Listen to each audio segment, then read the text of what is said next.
Good morning students, I Namita Said welcomes you in DV1 online classes and I am back with a chapter that is chapter number 7, Birth, which is written by A.J. Cronin or Archibald Joseph Cronin. Archibald Joseph Cronin is a full name of A.J. Cronin.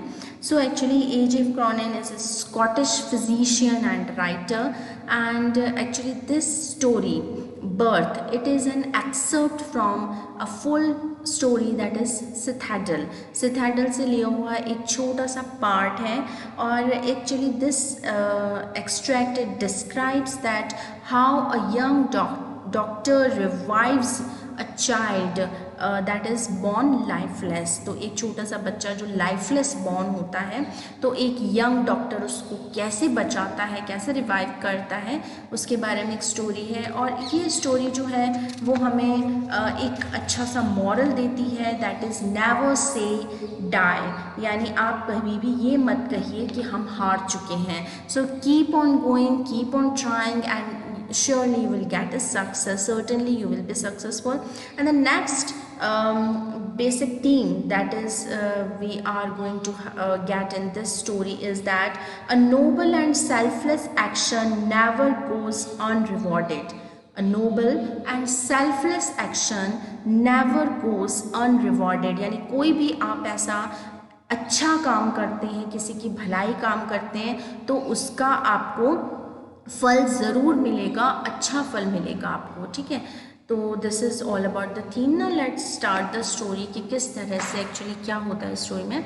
In this excerpt from the Citadel, Andrew Manson, so the main protagonist, the main character of the story is Andrew Manson, newly out of medical school. तो नया वो medical school से अभी निकला है, he was a student of medical, तो अभी उसने अपनी स्टडी कंप्लीट की है। has just begun his medical practice as an assistant to Dr. Edward Page in the small Welsh mining town of Ballindley. So अभी एंड्रू मैनसन ने अपनी study complete की है और अभी वो डॉक्टर एडवर्ड पेज के अंडर में medical practices as a assistant उसने स्टार्ट की है इन अ स्मॉल वेल्श क्या है, एक टाउन है, ठीक है, छोटा सा टाउन है, माइनिंग टाउन बोला जाता है जहाँ पर ज़्यादातर खुदाई होती है, ऑफ बैलिनली का एक छोटा सा वेल्श नाम का एक टाउन है। As he is returning from a disappointing evening with Christine, the girl he loves, he is met by Joe Morgan. Joe and his wife, who have been married nearly 20 years, are expecting their first child. So जैसे ही वो एक अपने जो Christine है जो कि Andrew Manson की girlfriend है, तो क्रिस्टीन के साथ उसकी कुछ मतलब नोक झोंक हो गई, तो एक डिसअपॉइंटमेंट इवनिंग जो क्रिस्टीन के साथ उसने बीती है वो रिटर्न हो रहा है अपने घर की तरफ। उसका कुछ झगड़ा हो गया क्रिस्टीन के साथ में और वो अब अपने घर पे लौट रहा है। तो वहाँ पर वो जॉय मॉर्गन से मिलता है। जॉय और उसकी जो वाइफ है उनकी शादी को 20 साल हो चुके हैं और फर्स्ट टाइम वो अपने चाइल्ड को एक्सपेक्ट कर रही हैं। दैट मीन्स जो जॉय की वाइफ है वो प्रेग्नेंट है और 20 साल बाद उनको फर्स्ट एक्सपेक्टेशन है, फर्स्ट बेबी होने वाला है। Though it was nearly midnight when Andrew reached Brengover, he found Joy Morgan waiting for him, walking up and down with short steps between the closed surgery and the entrance to the house. So लगभग midnight, आधी रात का समय है। Andrew जो है वो ब्रेनगोवर पहुंच चुका है, जगह का नाम है। वहाँ उसने जॉय मॉर्गन को देखा कि जॉय मॉर्गन एंड्रू मैनसन का वेट कर रहा है, कभी वो सीढ़ियाँ चढ़ता है कभी उतरता है और मतलब उसका इंतज़ार कर रहा है कि कब एंड्रू मैनसन आएगा। Between the closed surgery and the entrance to the house, तो घर के मतलब बाहर जो भी पोर्च होता है उसमें वो कभी इधर उधर सीढ़ी चढ़ते हुए, उसका घूमते हुए, मूविंग हियर एंड देयर, वो उसका वेट कर रहा है जॉय मॉर्गन, किसका, एंड्रू मैनसन का। At the sight of him the burly drillers face expressed relief. अब जो जॉय मॉर्गन है उसको बताया है कि वो क्या है, वो बर्ली ड्रिलर है, उसका मतलब जो ऑक्यूपेशन है वो क्या है, वो इज अ ड्रिलर, ठीक है, क्योंकि माइनिंग टाउन था ऑब्वियसली, तो ड्रिलिंग और ये सब तो चीज़ें होंगी वहाँ पे। तो जैसे ही उसने जॉय मॉर्गन ने एंड्रू मैनसन को देखा, डॉक्टर को देखा, काफ़ी रिलीफ महसूस किया। Doctor I am glad to see you, तो बोल रहे कि हाँ मैं तुम्हें देखकर बहुत खुश हुआ। I been back and forward here this last hour, तो 1 घंटे से मैं यहाँ पर ऊपर नीचे घूमे जा रहा हूँ। द मिसेस वॉन्ट्स ये बिफोर टाइम टू, तो उसने बोला कि मेरी जो मिस है, मिसेस मिस उसकी जो मिसेस है, उसकी जो वाइफ है जॉय मॉर्गन की, वॉन्ट्स ये मतलब यू, तो तुम्हें चाहती है, बिफोर टाइम टू, तो मतलब शी वॉज प्रेग्नेंट, तो उसको डॉक्टर की नीड थी। Andrew abruptly recalled from the contemplation of his own affairs, told Morgan to wait. अब एंड्रू जो है वो एकदम से abruptly means very fastly उसने अपने आप को जो contemplations, जो उसके खुद के जो मतलब मैटर्स थे, यानी कि जो उसके बारे में वो बहुत ज़्यादा डीपली सोच रहा था, contemplation means the things to the we can say the act of thinking deeply, बहुत गहरी सोच करना, हम उसे बोलेंगे कॉन्टेम्पलेशन। तो मतलब जल्दी से सडनली वो उस डीपली थॉट से बाहर आता है और जॉय मॉर्गन को बोलता है कि थोड़ा वेट करो, मैं तुम्हारे साथ चलता हूँ। He went into the house for his bag, then together they set out for number 12 Blaina Terrace। तो वो अपना अंदर से एंड्रू मैनसन अपना बैग लेके आता है और फिर यहाँ पर जॉय मॉर्गन का एड्रेस दे रखा है, नंबर 12 ब्लेना टेरेस के लिए वो दोनों निकल पड़ते हैं। The night air was cool and deep with a quite mystery, जो रात की जो हवा थी वो बहुत ज़्यादा ठंडी थी, बहुत ज़्यादा गहरी, यानी ऐसा लग रहा था कोई रहस्यमयी रात है, ठीक है। अब यहाँ से मिस्ट्री क्यों बोला है, मिस्ट्री इसलिए बोला है क्योंकि हम आगे वाली स्टोरी में जैसे जैसे पढ़ेंगे तो ये मिस्ट्री है, यानी कि एक रहस्य बना हुआ है कि जॉय मॉर्गन की वाइफ प्रेग्नेंट है। अब किस तरह से एक नया मेडिकल प्रैक्टिसिंग डॉक्टर जो है वो उसको किस तरह से मतलब ट्रीट करता है, किस तरह से उसको ऑपरेट करता है, उसके बेबी को, उसकी वाइफ को, ये सारी जो चीज़ें हैं वो हमें बहुत मिस्ट्रीफुल है, इसलिए यहाँ पे रात को काफ़ी मिस्ट्री का है कि काफ़ी सुनसान रात है, जैसे कोई रहस्यमय रात हो। Usually so perspective, perspective means which is the ability to understand anything, जब हम कुछ सोचने समझने की क्षमता रखते हैं उसे पर्सपेक्टिव बोलते हैं। So he had no perspective, मतलब उससे कुछ ज़्यादा usually so perspective, Andrew now felt dull and listless, तो बहुत ज़्यादा, वैसे तो एंड्रू हर चीज़ को काफ़ी समझता था जल्दी से, लेकिन आज वो काफ़ी डल और लिस्टलेस महसूस कर रहा है, मतलब काफ़ी उसे अंदर से फील नहीं हो रहा है, कॉन्फिडेंस नहीं आ रहा है। He had no premonition that this night call would prove unusual, उसको ऐसा कोई प्रीनोमिनेशन मीन्स, प्रीमोनिशन क्या होता है, हम उसे बोल सकते हैं कि what is going to happen, क्या होने वाला है, उसे हम प्रीमोनिशन कहते हैं। तो उसे कोई भी अंदाज़ा नहीं था कि आज रात को सच में क्या अनयूजुअल, क्या स्ट्रेंज होने वाला है, ये नाइट बहुत स्ट्रेंज उसके लिए प्रूफ होने वाली है। Still less that it would influence his whole future in Barndley, और उसे ये भी नहीं पता था कि आज रात को जो कुछ होने वाला है वो उसके पूरे फ्यूचर पे इफ़ेक्ट डालेगा। बैलेंडली में जो वो न्यू मेडिकल प्रैक्टिसेस कर रहा है उसके होल फ्यूचर पे वो इफ़ेक्ट डालेगा। The two man walked in silence until they reached the door, दोनों जॉय मॉर्गन और एंड्रू मैनसन जॉय मॉर्गन के घर जाते हैं और बिल्कुल चुपचाप चलते हैं, एक दूसरे से कोई बात नहीं करते। Of number 12 then Joy drew up shortly, Joy वहाँ पे रुक जाता है, जैसे जॉय का घर आता है जॉय वहाँ पर रुक जाता है।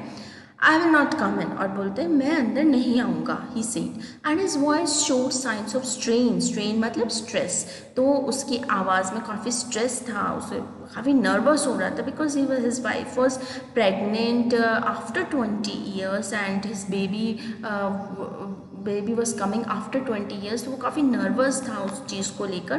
तो उसने बोला कि मैं अंदर नहीं आऊँगा, but man I know ye'll do well for us, you will, ये मतलब यू विल। तो उसने बोला बट मैन मुझे पूरा यकीन है कि तुम जो है वो हमारा कुछ अच्छा ही करोगे, मतलब तुम्हारे पर मुझे पूरा कॉन्फिडेंस है।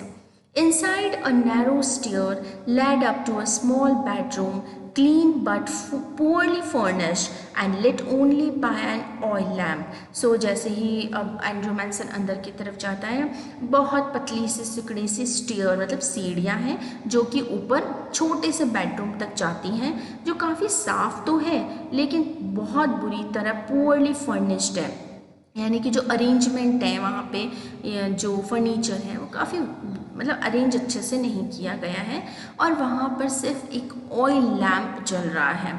Here, Mrs. Morgan's mother, a tall, grey-haired woman of nearly 70. अब यहाँ पर मिसेस मॉर्गन की जो मदर हैं, यानी जो लेडी हैं, वो एक्चुअली बहुत ज़्यादा लंबी हैं, उनके ग्रे हेयर्ड हैं, उनके बाल ग्रे हैं, और कुछ 71 साल की वो उनकी मदर लगती हैं, मिसेस मॉर्गन की। Okay, and the stout elderly midwife waited beside the patient watching Andrew's expression as he moved about the room.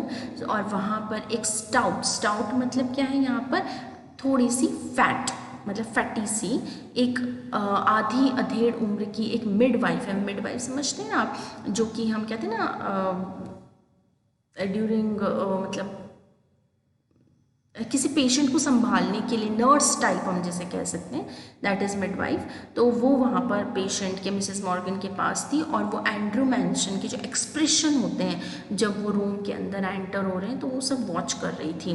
Let me make you a cup of T doctor back, said the former quickly after a few moments.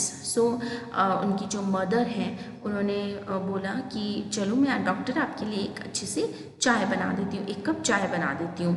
Andrew smile faintly. अब Andrew जो है काफ़ी मतलब वो काफ़ी dull feel कर रहा है, काफ़ी उसको कॉन्फिडेंस नहीं आ रहा है, तो मतलब बिल्कुल बुझी सी उसने स्माइल करी, मतलब डल सी स्माइल करी। He saw that the old woman, wise in experience, realized there must be a period of waiting, that she was afraid he would leave the case, saying he would return later. So उसने फिर old woman को देखा वहाँ पर, जो काफ़ी बहुत चतुर लग रही थी, जो काफ़ी अनुभवी एक्सपीरियंस लग रही थी, और उसने मतलब उसके एक्सप्रेशन से, उसके मतलब बिहेव से ये लगा कि अभी टाइम बाकी है, मतलब कि जो उसकी डिलीवरी होने वाली है उसमें थोड़ा अभी टाइम बाकी है, क्योंकि she was very old woman, तो ऑब्वियसली उसे कहीं ना कहीं एक्सपीरियंस था। तो वो अपने एक्सपीरियंस से बोल रही कि मैं आपके लिए अच्छे से बैठो, एक कप चाय बना के ले आती हूँ, अभी मतलब थोड़ा वक्त बाकी है। She was afraid she would leave the case, saying he would return letter.